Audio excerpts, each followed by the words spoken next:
Smrť nie je opozitum života.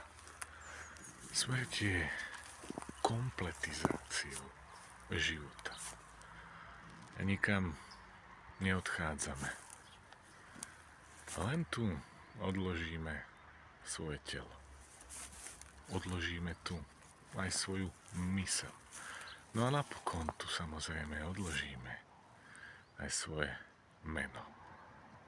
Janka, Zuzka, Jozef, Peťo, Milan už viac nebude.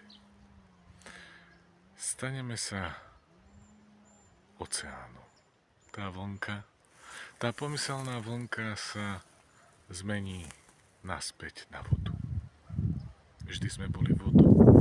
No a na konci ostane len ľahučká spomienka, aký tvar mala táto voda. Bola v tvare fľaše, v tvare pohára, šálky, alebo bola súčasťou fontány,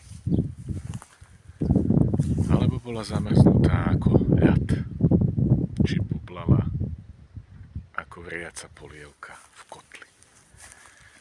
Všetko je to na nás.